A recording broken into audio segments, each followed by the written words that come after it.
News చూస్తున్నాం. ఒక వివాహిత మొహం పైన పెట్రోల్ పోసి నిప్పంటించిన దారుణ ఘటన విశాఖపట్నంలో చోటు చేసుకుంది. డీటెయిల్స్లోకి వెళ్తే భీమిలిలో ఒక వివాహిత దారుణ హత్యకు గురైంది.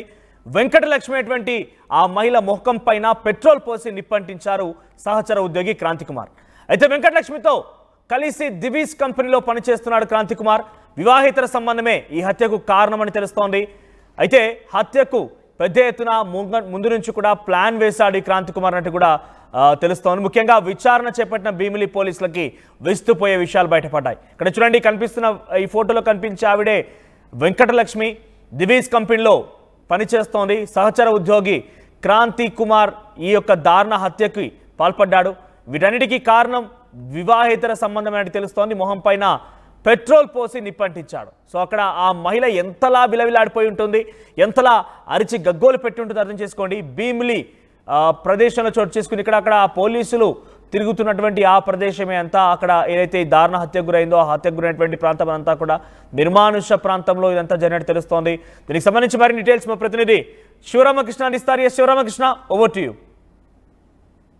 విశాఖ భీమిలి దాకమర దగ్గర అనుమానాస్పదంగా ఒక మహిళ అయితే కాల్చి చంపబడింది. అయితే ఎందుకు చంపబడింది అని చెప్పి నిన్న పోలీసులు ఆరా తీయడంతో తాలూకాలో మిస్సింగ్ కేసు నమోదైంది. వాళ్ళ అబ్బాయి పోలీస్ స్టేషన్ ఆశ్రయించడంతో ఈ ఉదంతం బయటకు వచ్చింది. మనతో పాటు వాళ్ళ అబ్బాయి ఉన్నాడు. అమ్మ, అసలు ఎప్పుడు జరిగింది, మీకు ఎలా తెలిసింది? మేము 9 కల్లా బయటికి వెళ్ళింది ఇంటి నుంచి. నిన్న 9 తర్వాత ఎన్నిసార్లు కాల్ చేసినా లిఫ్ట్ చేయట్లే. ఇంకా కానూరి వెంకటలక్ష్మి నిన్న సాయంత్రం వెళ్ళి పోలీస్ స్టేషన్ కంప్లైంట్ ఇచ్చాం. మా బాబాయ్ అన్నయ్య వెళ్ళి అక్కడ మిస్సింగ్ కేసు అని వెళ్తే అక్కడ ఫోటో చూపించారు. ఈ ఫోటో ఇది మీ మమ్మీ అయినా మిస్సింగ్ అయ్యారని భీమిలిలో. మా అన్ని స్పెట్స్ చూశాడు. స్పెట్స్ మా ఆయన ఇంటికి వచ్చారు పోలీసులు నాతో ఇంటికి అన్నితోని. వచ్చిన తర్వాత ఏమో మా అమ్మాయి అని నేను చూశాను. స్పెట్స్ చూసావన్నీ మా అమ్మని కన్ఫర్మ్ అయింది. 10:30కి. నైట్. మీకు ఎప్పుడు తెలిసింది? నిన్న తెల్లవారు తెలిసిందా? నిన్న సాయంత్రం 7:30 అలా. సరే, చెప్పండి. మీరు అమ్మాయి ఏం పేరు? వెంకటలక్ష్మి. ఏ ఊరు సార్? మాది గంగచోలపేంట. ఎక్కడ సార్ అది? గైతన మండలం, విజయనగరం జిల్లా.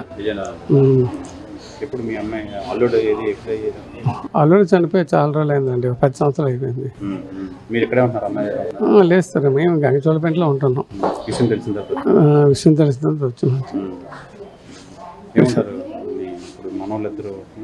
మనవాళ్ళిద్దరు ఏమన్నారంటే, తాతయ్య అమ్మకు ఫోన్ చేస్తే నైట్ వెళ్ళింది, ఫోన్ చేస్తే మరి ఎత్తలేదు, ఏంటంటే గాబరా ఉందంటే రా అంటే నేను ఈ టైంలో రాలేనురా అని సార్. అంతే. తెల్లవారు వచ్చాను. నాకైతే ఏం చెప్పలేదండి, ఎవరిని కలవలేదు కదా. నేను తెల్లవారు వచ్చాను. నేనైతే ఎవరిని కలవలేదు. ఏమవుతారండి మీరేమవుతారు? నాకు చనిపోయిన ఆవిడ కూతురు అవుతుందండి. ఏంటి అదే రాత్రి మా అబ్బాయిని మా కోళ్ళు వీళ్ళు ముగ్గురు కలిపి వెళ్ళారండి.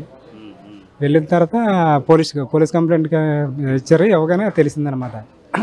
తెలియడం వల్ల అప్పుడు ఆ వార్తను మాకు తెలిసింది. నేను రాత్రి 9ంటికి వెళ్ళి వచ్చానండి ఇంటికి. వచ్చిన తర్వాత తెలిసిందండి. అంతే, ఇలా జరిగింది. అప్పుడు మా అన్నయ్యకి ఫోన్ చేశాను. ఫోన్ చేస్తే అతను కూడా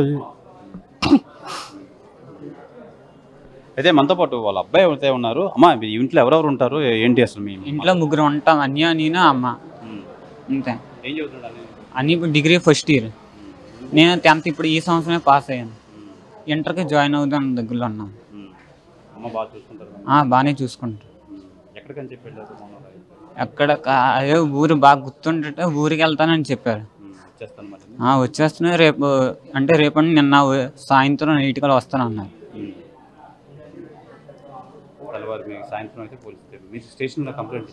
మేము వెళ్ళి స్టేషన్ దగ్గర కంప్లైంట్ ఇచ్చాం, మిస్సింగ్ కేసు అని. అలా ఫోటో చూపించారు, అన్నీ గుర్తుపెట్టాడు. నాకు చూపిస్తే మా అమ్మని క్లారిఫై అయిపోయింది. అమ్మ స్పెట్స్, చెప్పులు, పట్టీలు అంతే. అంటే మొన్న నైట్ వెళ్ళినప్పుడు లాస్ట్ కాల్ ఏమో క్రాంతి కుమార్ అని మా ఇంటి పక్కన 4 years బ్యాక్ ఉంటారు వాళ్ళు. వాళ్ళకి ఫోన్ చేసింది నన్ను అక్కడ వరకు దిగబెట్టాలని. అంతే, అక్కడితో వాళ్ళతోనే లాస్ట్ కాల్. రైల్వే స్టేషన్ వరకు అంతే. అక్కడ అంతేనా వాళ్ళతో అప్పుడే లాస్ట్ కాల్ వాళ్ళతోనే. దాని తర్వాత నేను 10కి ఫోన్ చేశాను, ఎక్కడున్నావా అమ్మ అని. తర్వాత ఫోన్ చేస్తే లిఫ్ట్ చేయలే. 10:30కి లిఫ్ట్ చేసింది, మళ్ళీ ఫోన్ చేసింది తిరిగి. ఎక్కడున్నావు అడిగితే బస్సులో ఉన్నాను వెళ్తున్నాను అన్నది. అంతే, ఇంకా అప్పటితో ఇంకా నేను పడుకునిపోయాను ఇంకా అన్నీ నేను 10:30కి. అంతే, ఇంకా 7:30కి మార్నింగ్ లెగిస్తాను కాలేజ్కి వెళ్ళాలో వద్దని. ఫోన్ చేస్తే అంతకీ ఇంక లిఫ్ట్ చేయట్లే. 3 వరకు రింగ్ అయ్యేందుకు లిఫ్ట్ చేయట్లే. 3 నుంచి ఇంక స్విచ్ ఆఫ్ అని వస్తుంది. అనుమానం అంటే ఎట్లేదు, మాకు తెలియదు. అనుమానం అంటే ఎట్లేదు.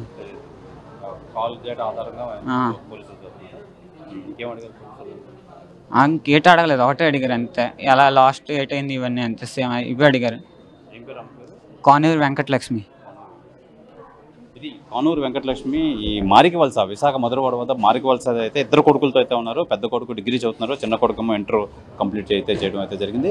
అయితే మొన్న రాత్రి అయితే 10:30కి ఈ వేరే ఊరు వెళ్తున్నానని చెప్పడంతో వెళ్ళారంటే రేపు తెల్లవారు వస్తానని చెప్పి. అప్పటి నుంచి తన ఫోన్ అయితే రింగ్ అవుతుంది కానీ ఫోన్ ఎత్తట్లేదు. అయితే మేము మిస్సింగ్ కేసు అయితే పెట్టాం. మిస్సింగ్ కేసు పెట్టడం, అలాగే ఈ దాకమర్రి భీములి దాకమర్రి అయితే మహిళ హత్య ఉదంతం బర్న్ అయిపోయి ఉండడంతో గుర్తుపట్టలేని పరిస్థితిలో అయితే ఈ మిస్సింగ్ కేసు ఆధారంగా పోలీసు వాళ్ళు వాళ్ళిద్దరు పిల్లల్ని తీసుకెళ్ళి చూపించడం అయితే జరిగింది. అయితే ఎవరైతే వెంకటలక్ష్మి ఎవరైతే ఉన్నారో కలద్దాలో పట్టీలు, దాన్ని బట్టి అయితే వాళ్ళ కొడుకులు అయితే ఐడెంటిఫై అయితే చేయడం అయితే జరిగింది. అయితే ప్రస్తుతం ఇప్పుడు కేజీహెచ్ మార్చరీ శవపంచనామా అయితే జరుగుతుంది. దీని ఫర్దర్ ఇన్వెస్టిగేషన్ అవుతుంది. అయిన తర్వాత ఈ విషయం వెల్లడిస్తామని చెప్పి పోలీసులు అయితే తెలియజేస్తున్నారు. భీమిలిలో మరణించిన వివాహిత అనుమానాస్పద మృతి కింద అయితే పోలీసు అయితే కేసు అయితే నమోదు చేయడం అయితే జరిగింది. అయితే మనతో పాటు భీమిలి సిఐ తిరుమలరావు గారు ఉన్నారు. సార్, ఏం జరిగింది, ఎలాంటి ఇంట్రాగేషన్ అయితే అవుతుంది? అదేనండి, ఈ లేడీ నేను మీకు ఈ విషయం తెలిసింది కదా, ఈవిడొక లేఅవుట్లో అనుమానాస్పద, దానిపైన దర్యాప్తు చేస్తున్నాము. ఎవరైతే ఈవిడతో సన్నిహితంగా ఉంటున్నారో అనేటువంటి కోణంలో ఈ హత్య ఎలా జరగడానికి రీజన్ ఏంటనేటువంటిది, ఎవరు కారకులు అనేటువంటి దానిలో అటువంటి వారిని అందరినీ కూడా విచారిస్తున్నాము. విచారించి ఎవరైతే దీనికి కారకులు వాళ్ళ మీద తగిన చర్యలు తీసుకుంటాం. అది మనకి చెప్పలేము. అదే అనుమానం ఎవరైతే ఉందో వాళ్ళకి దగ్గరికి ఈవిడతో ఎవరైతే క్లోజ్గా ఉంటున్నారో ఆ రకమైనటువంటి సంబంధం దగ్గర ఉన్న వాళ్ళందరినీ కూడా విచారిస్తున్నాం. ఉత్తరాల పేరు కానూరు వెంకటలక్ష్మి. మీకు ఎటువంటి సమాచారం రావడంతో మీరు స్పాట్కి వెళ్ళడం జరిగింది? అదే అక్కడ ఉన్నటువంటి లోకల్స్ చూసి మనకు సమాచారం ఇచ్చిన దాని మీద. ఇనిషియల్ మిస్సింగ్ కాదు, మర్డర్ కేసే విశేషం. వీళ్ళందరినీ ఆటోమేటిక్గా ఆవిడ ఐడెంటిటీ తర్వాత తెలిసింది మనకి. ఈవిడ అన్నీ మనం సోషల్ మీడియాలో అన్నింటిలో పెట్టాము.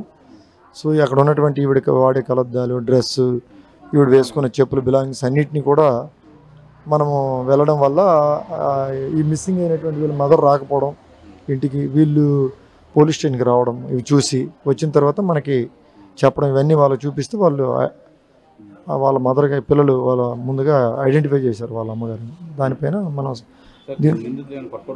అదే ఆ వేలో అనుమానితులను మనం అందరిని విచారిస్తున్నాం అండి. ఎవరైతే ఉంటారో వాళ్ళ మీద యాక్షన్ తీసుకుంటాం. తొందరలోనే మీకు ఏదైనా క్లూ ఉంటే మీకు చెప్తాం. ఇది ప్రధానంగా అయితే ఎవరైతే మీద అయితే అనుమానం ఉన్నారో అనుమానితులను అందరినీ అయితే విచారిస్తున్నాము. అయితే ఈ కాల్ డేటా ఏదైతే ఉందో ఆవిడ ఆఖరిసారిగా ఎవరు మాట్లాడారు, లేదంటే కుటుంబ సభ్యులు విచారించి ఎవరి మీద అయితే అనుమానం ఉందో వాళ్ళందరినీ అదుపులో తీసుకుని విచారిస్తున్నాం. పూర్తి వివరాలు అయితే మొత్తం ఇంట్రాగేషన్ పూర్తయ్యి కొలికి వచ్చిన తర్వాత అయితే మేము తెలియజేస్తామని చెప్పి భీమిలి సిఐ తిరుమలరావు అయితే తెలియజేస్తున్నారు. కెమెరామెన్ మూర్తితో శివరామకృష్ణ టీవీ, విశాఖ కేజీహెచ్ ఆసుపత్రి నుంచి.